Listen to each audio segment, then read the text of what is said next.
Bonjour et bienvenue dans votre espace de formation. Cette semaine, on va voir un principe qui va vous permettre d'allonger les bras en direction de la cible. Alors c'est quoi allonger les bras?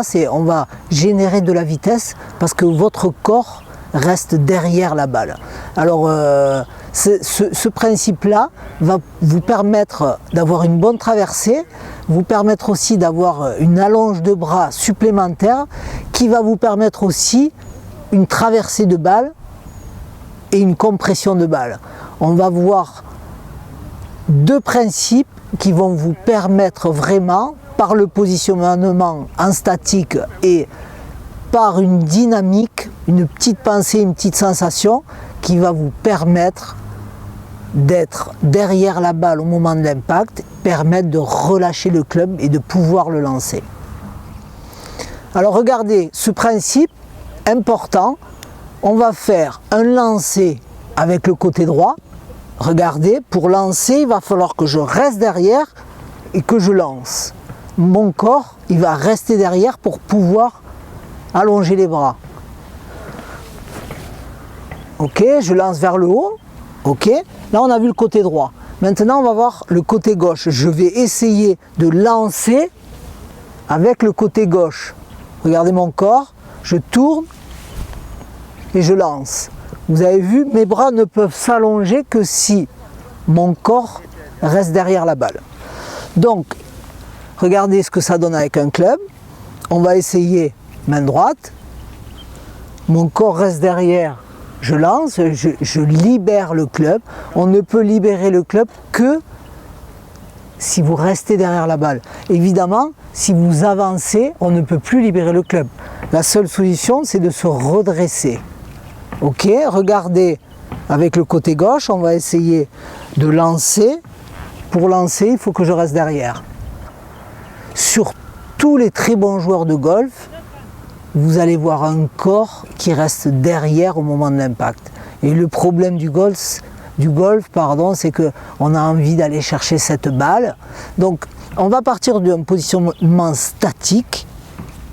Positionnement statique. Vous voyez, mon corps est légèrement derrière la balle, ma tête est toujours derrière la balle et mon manche est toujours en direction de l'aine gauche. Vous voyez, ma tête est derrière la balle, elle suit l'axe de mes épaules. J'ai les épaules dans ce sens parce que j'ai une main droite qui est dessous, donc j'ai une épaule plus basse. L'épaule droite est plus basse que l'épaule gauche parce que ma main droite est dessous. Ça, c'est très important à réaliser. N'essayez pas de mettre les épaules horizontales, mécaniquement c'est faux. Parce que vous avez un côté droit qui est dessous. Ok ? Donc ça c'est très important dans un premier temps de ressentir la main droite dessous. Ok ? À partir du moment où la main droite va être dessous, vous allez ressentir votre corps qui est légèrement derrière. Faites attention à ne pas faire ça. On est 50-50 sur les jambes et vous allez venir placer votre main droite dessous, ce qui va permettre au corps d'être légèrement dessous. Ok. Donc ça c'est la première chose pour garder un corps derrière la balle au moment de l'impact. Si vous êtes bien placé, donc on n'est pas avec les mains face à face, on est toujours avec une main gauche en haut et une main droite dessous. Donc, on se retrouve avec l'épaule droite dessous. À partir de là, la statique étant cohérente, vous allez pouvoir avoir un côté droit, cette épaule droite qui est dessous à la base. Voilà, on est dessous, on va tourner, on va passer dessous, le corps au moment de l'impact est derrière la balle. Et ensuite, je vais pouvoir allonger les bras pour ensuite aller me placer. Je vais vous faire une petite démo. Alors au début, ne me faites pas ça à 200% parce que il faut d'abord que le corps ressente la statique, puis petit à petit, vous allez essayer de ressentir la dynamique. D'abord, on va être dans une statique. Voilà, l'épaule droite est bien dessous, vous voyez mon corps qui est bien dessous, ok.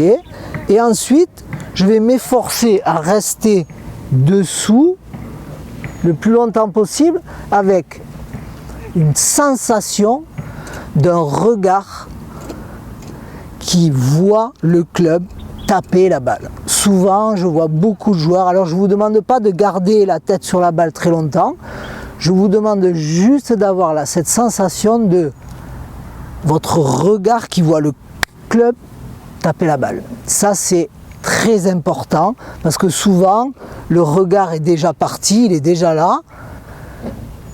Votre club n'a pas encore touché la balle, donc vous avez déjà cassé vos angles de jeu, de swing, pardon. Voilà, statique, on est bien placé. Mon épaule droite est dessous et maintenant, je vais swinger en essayant de rester longtemps dessous. Et là, naturellement, je crée le loft naturel du club qui passe ouvert, alors que si je passe par-dessus, ce que je vois beaucoup chez les joueurs amateurs, dès que je passe par-dessus, je me retrouve avec un fer 7 ou un fer 5 et la balle ne vole plus. Et ensuite, vous ne pouvez plus lancer votre club. Pour pouvoir lancer votre club, il faut vraiment avoir un corps qui reste derrière la balle. Au moment de l'impact, évidemment, il ne faut pas rester trop longtemps derrière la balle, parce que si vous restez trop longtemps derrière la balle, mais pensez quand même à, dans la statique, avoir un club qui est bien placé. Vous voyez, ma tête est derrière et mon club, lui, il est toujours en direction de l'aine gauche. La balle, là j'ai un fer 9 en l'occurrence, plutôt au milieu des pieds, et ce qui va permettre que mes mains arrivent devant, mon corps derrière, et là je peux libérer le club avant d'aller voir la balle dessous. Je vous refais une petite démo. Pensez bien au positionnement, cette épaule droite doit être bien dessous, ce qui va permettre de passer dessous et de lancer.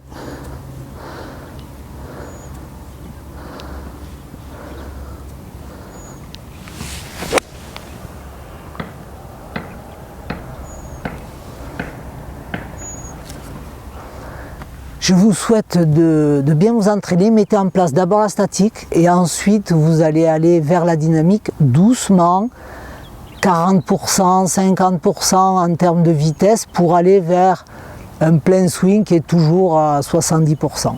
Je vous souhaite bon entraînement et je vous dis à la semaine prochaine. Bye bye.